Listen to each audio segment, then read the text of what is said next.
Bonjour et bienvenue dans cette nouvelle formation Implémentation de MIM 2016, MIM pour Microsoft Identity Manager. Je me présente, je suis Emmanuel Vinalza et je vais animer pour vous cette formation. Sans plus tarder, je vous donne le plan, je vais vous présenter qui je suis, ainsi que la manière dont nous allons dérouler cette formation. Certains d'entre vous me connaissent déjà au travers des précédentes formations que j'ai pu animer sur Alform, que je vais vous représenter d'ailleurs. Je vais faire ensuite un petit focus sur la présentation sommaire de qu'est-ce que Microsoft Identity Manager. Bien évidemment, je veux intégrer cette formation dans un cursus complet que nous allons voir ensemble et vous expliquer pourquoi. Également, je ferai une petite aparté sur le petit bonus que je vais incruster dans le cursus global du MIM 2016. Ensuite, je continuerai sur les objectifs de la formation, ce que je tiens principalement à vous enseigner au cours de ces vidéos. Nous allons voir ensuite le plan de la formation, bien évidemment, et tout ce qui touche à la certification sur MIM. Voilà. Certains d'entre vous, comme je le disais, me connaissent. J'ai déjà délivré des formations. Je vais donc commencer d'abord par me présenter. Pour ceux qui ne me connaissent pas, bien évidemment. Je suis Emmanuel Vinalza. Je suis consultant sur tout ce qui touche aux technologies Microsoft. Alors, dans Microsoft, le terme est large. Je suis essentiellement axé sur les technologies Exchange, SharePoint. J'ai un socle AD, tout ce qui touche à la partie annuaire, bien évidemment, un socle fort, et également FIM, qui est Forefront Identity Manager, qui est la version précédente de MIM 2016. Je reviendrai un petit peu plus tard sur ces différences entre FIM et MIM. Je réalise au cours de mes missions différentes actions, enfin différentes tâches, mais qui sont essentiellement liées à de la partie architecture, de la migration, des formations, du maintien en conditions opérationnelles, ce qu'on appelle MCO. Je réalise beaucoup de prestations aussi d'accompagnement dans le cadre du cloud ou d'externalisation du système d'information. Bref, j'ai plusieurs cordes à mon arc, mais en termes d'expertise technique, je me focalise essentiellement sur trois technos, FIM, Exchange et SharePoint. Je suis certifié Microsoft et ma mission actuelle aujourd'hui, je suis ce qu'on appelle Technical Leader sur la partie Identity sur un groupe aéronautique toulousain. Je m'occupe de gérer une plateforme FIM dans un environnement, je dirais, important où il y a des milliers d'utilisateurs. Mon objectif à moi est de m'assurer que la synchronisation des annuaires se passe correctement entre toutes les business units de ce client. Et vous pourrez trouver mes références sur internet au travers de Viadeo, au travers de LinkedIn avec également mes certifications. Vous pourrez également trouver mes références en tant qu'auteur. Oui, parce que par le passé, j'ai aussi écrit des livres sur Exchange 2007-2010. Je n'ai pas poursuivi sur Exchange 2013 par manque de temps et car je souhaitais à l'époque me faire accompagner d'un co-auteur que je n'ai pas réussi à trouver malheureusement car le temps de l'écriture est extrêmement long. Donc je suis maintenant et je suis finalement heureux de pouvoir délivrer des formations vidéo au travers d'Alform qui réellement par vos retours me touchent beaucoup. J'ai parmi vous de nombreuses personnes qui m'envoient des mails pour me féliciter, pour me remercier des formations que je donne. Sachez que je suis toujours dans cette même perspective, j'aime animer ces formations, j'aime transmettre ce que je sais et j'essaie de le faire le mieux possible. Du moins d'y aller toujours pas à pas et de m'assurer que les personnes, au travers d'une vidéo sur laquelle il n'y a pas d'interaction, puissent quand même apprendre les technos que je leur enseigne. Alors, assez parlé de moi, rapidement, qu'est-ce que j'ai délivré sur Alform aujourd'hui? J'ai fait une formation sur Exchange Server, donc version 2010 et 2013, et j'ai également fait une formation sur SharePoint 2010. Je sais que certains d'entre vous m'attendent également sur les formations avancées. J'en profite pour préciser à ceux qui me connaissent que j'ai eu un laps de temps où je n'ai pas pu malheureusement travailler sur des vidéos de formation des contraintes personnelles et professionnelles m'empêchant de réaliser tout ça, on va dire que je suis reparti je dirais un planning plutôt ambitieux.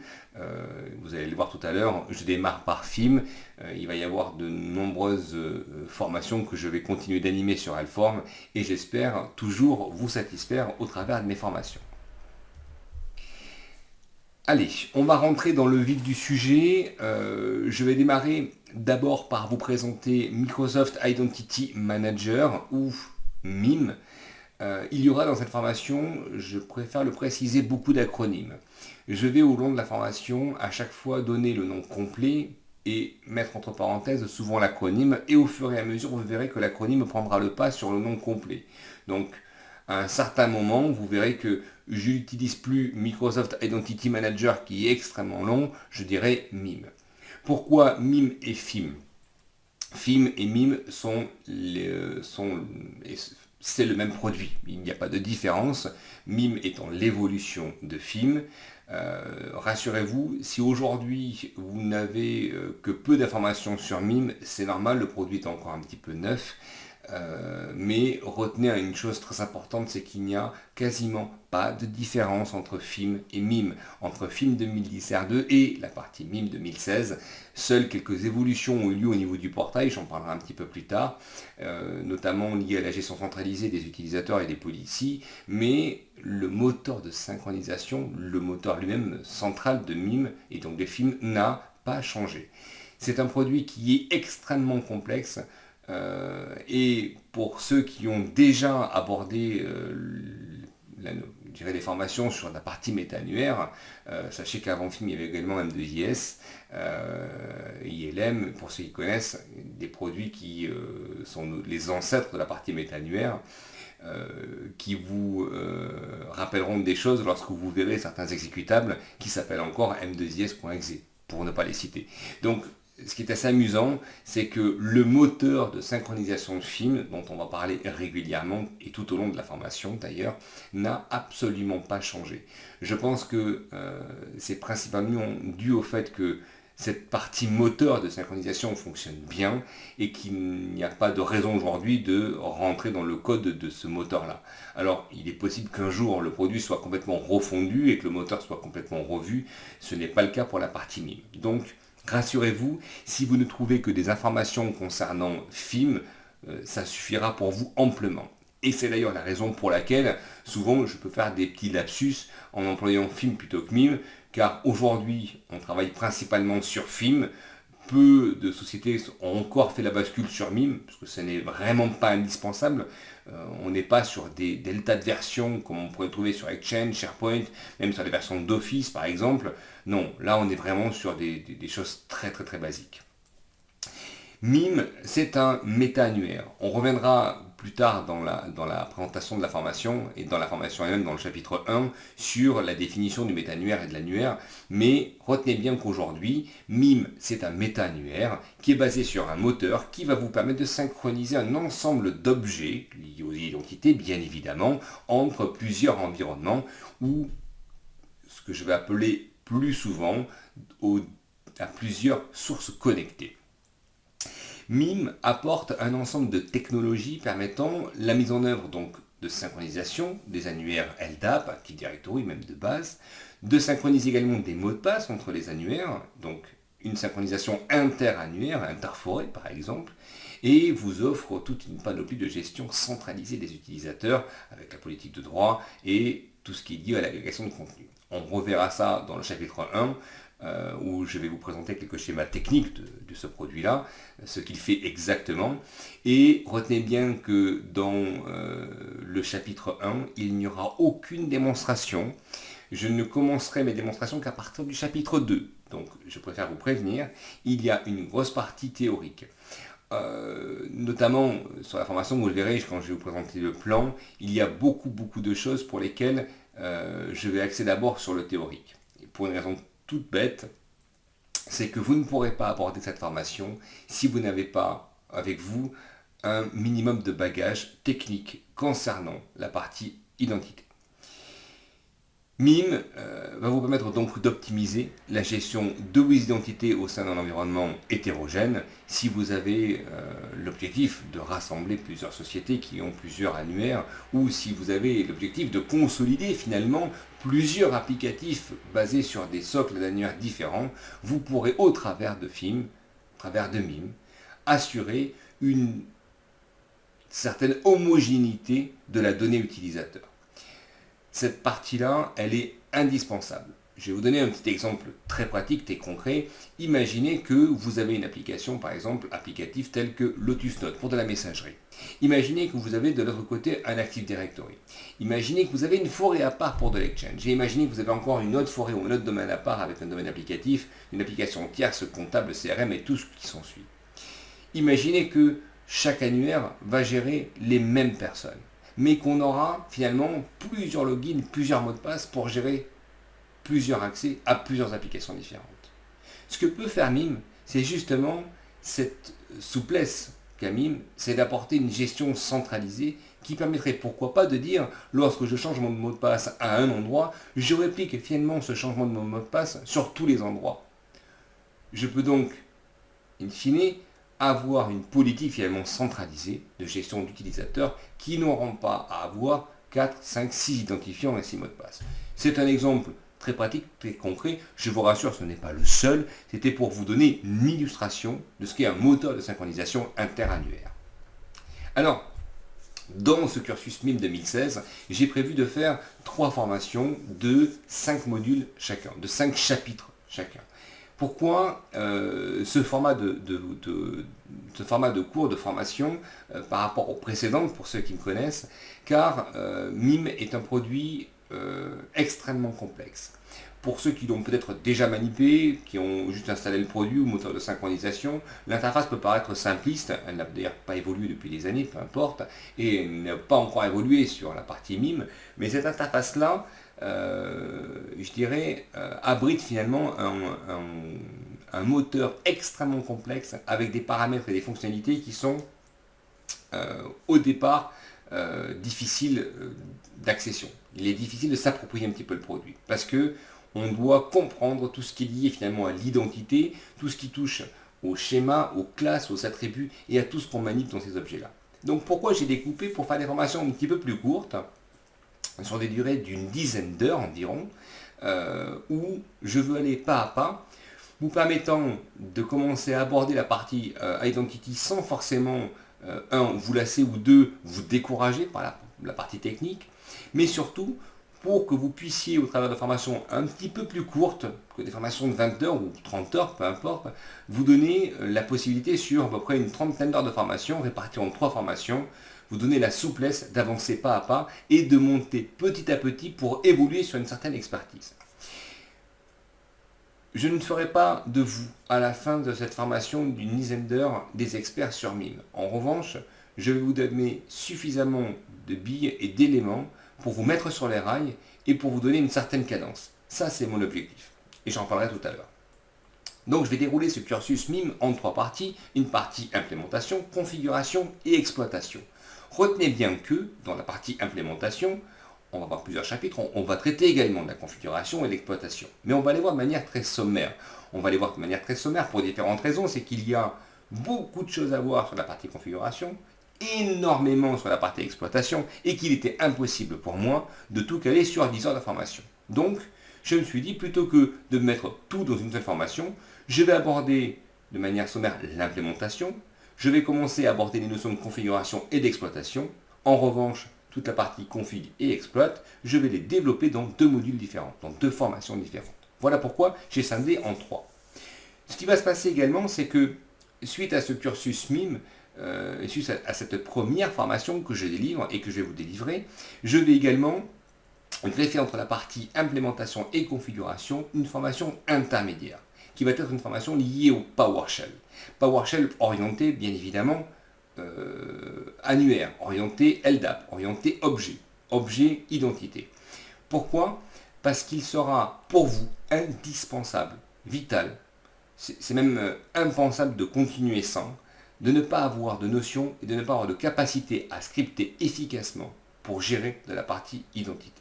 C'est pour ça que entre la partie implémentation et configuration, il y aura d'abord une formation qui ne rentre pas dans ce cursus parce que ce n'est pas du MIM, c'est une formation que j'ai proposée à Alform de manière à vous apporter un petit plus. Cette formation PowerShell va être orientée bien évidemment annuaire. En revanche, je vais y rappeler certaines bases et certains concepts qui pourront pour certains d'entre vous servir aussi pour de l'Exchange, pourquoi pas, ou du SharePoint. La partie PowerShell, c'est du scripting. Donc à partir du moment où vous savez scripter et vous comprenez le modèle objet, vous n'aurez pas de souci pour appliquer les méthodes. En revanche, la partie scripting PowerShell que je vais développer sur la deuxième formation sera très orientée, bien évidemment, identité MIM. Vous vous en doutez, ça c'est sûr. Poursuivons. Les objectifs de la formation de MIM 2016, qui se présentent donc en 5 chapitres, a pour objectif principal de vous montrer comment on implémente le produit, comment on va planifier une architecture MIM, comment on la met en œuvre, comment on installe des services, et un tas d'autres possibilités, la configuration, l'exploitation, les connecteurs. L'objectif pour moi, c'est que vous sachiez, le déployer, le mettre en œuvre, configurer votre MIM par rapport aux différentes sources connectables, que ce soit lié à de l'annuaire ou à des bases, peu importe, et vous donner, je dirais, les fondamentaux de l'exploitation de la solution, surtout et principalement en ce qui concerne l'exploitation de la sauvegarde, de la restauration de la solution, puisque dès lors où vous touchez du méta-annuaire, vous impactez en bien ou en mal des milliers ou des millions d'utilisateurs au travers de vos infrastructures. Imaginez que vous mettez en place une solution MIM pour synchroniser plusieurs annuaires dans lesquels vous gérez, je ne sais pas, des milliers, des centaines de milliers d'objets. L'impact d'une modification, d'un changement, d'une installation, d'une restauration, peu importe de votre solution, peut avoir un impact conséquent par rapport à toutes les identités que vous gérez au sein de ces environnements. Donc, l'implémenter, c'est bien, le configurer, c'est mieux, savoir l'exploiter, c'est ce qui est vraiment au top. Donc, on va essayer de travailler autour de cette formation, ces objectifs-là. Et vous avez compris, dans les modules, donc dans les formations suivantes liées à la configuration et l'exploitation, nous reverrons finalement les 2 derniers chapitres liés à la configuration et l'exploitation de manière beaucoup plus développée, où on va aborder dans le détail des choses beaucoup plus techniques. Mais je ne peux pas aborder ces notions techniques qui sont complexes, qui sont difficiles à mettre en œuvre, sans avoir fait, je dirais, les préalables.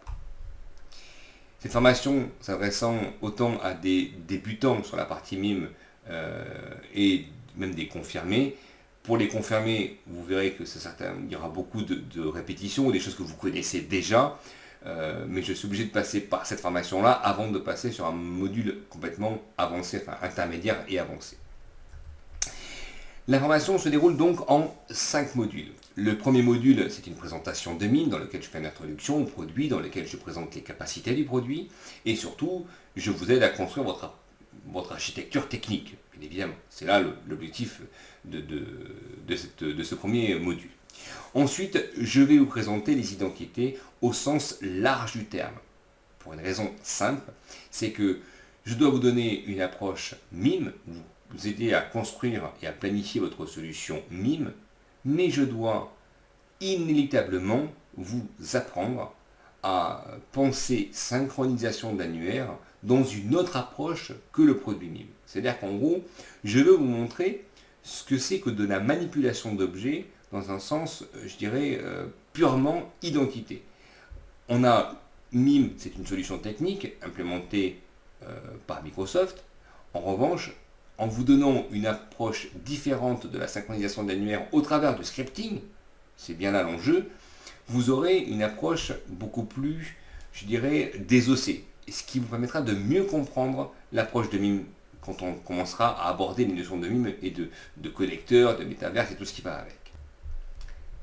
Pour certains, je disais ça dans certaines formations où j'ai pu donner de manière, des formations magistrales en salle de formation avec des élèves, où j'ai délivré un certain nombre de formations sur Active Directory par exemple. J'ai eu des remarques comme quoi passer une journée sur du DNS et de l'Active Directory avant de faire de l'Exchange par exemple n'était pas forcément utile.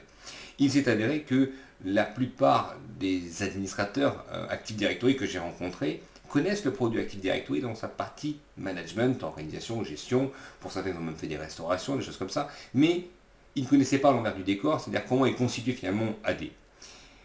Ici, l'approche est à peu près similaire. Il ne sert à rien pour moi de vous expliquer comment administrer, configurer et exploiter MIME, parce que ça, je pourrais le faire en 10 minutes. Voilà, vous avez un connecteur, ça fait ça et ça fait telles opérations, très bien.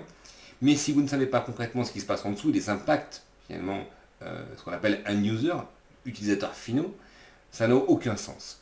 C'est pour ça que le chapitre 2, pour moi, a une importance capitale sur le déroulement, des chapitres suivants, mais surtout des formations qui vont suivre. C'est-à-dire qu'en gros, vous aurez, au travers du chapitre 2, le socle vital pour pouvoir continuer cette formation et pour être sûr que vous avez les bases solides pour comprendre l'approche de l'identité, l'approche de la synchronisation, sans parler de produits techniques. Ça, c'est indispensable.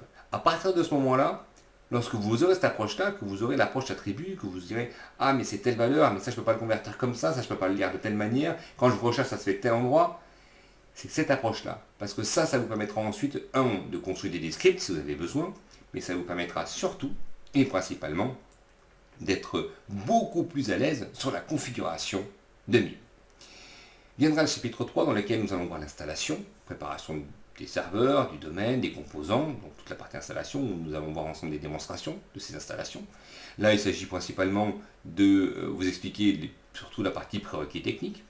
Et en partie 4, on va voir la configuration de MIME, en sachant que bien évidemment, je récupère une partie liée aux fondamentaux et je réexplique les fondamentaux de MIME en rentrant un peu plus dans le détail. C'est là que les choses intéressantes vont arriver.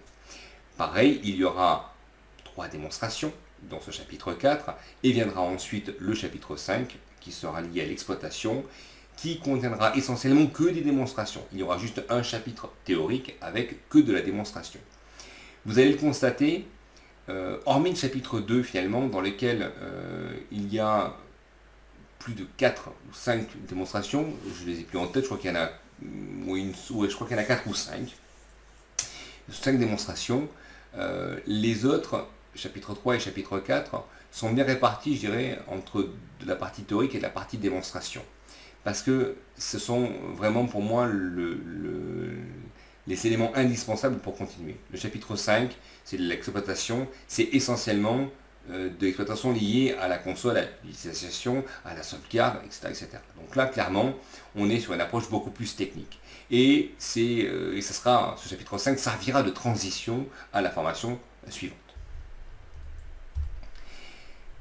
Je viens sur le dernier point, la partie certification. Il n'y a pas pour l'instant de certification MIME 2016. J'en suis désolé pour vous. Il y avait des formations sur FIM 2010 qui ont été supprimées. Je pense qu'il va falloir attendre peut-être encore quelques mois, peut-être l'année prochaine, pour voir apparaître les premières certifications liées à MIME. Je ne les ai pas trouvées pour l'instant, elles n'existent pas. C'est pour ça que l'approche de la formation, c'est une approche technique, c'est une approche plutôt orientée transfert de compétences sur je veux faire du MIME demain, qu'est-ce que je dois savoir, comment je dois m'y prendre.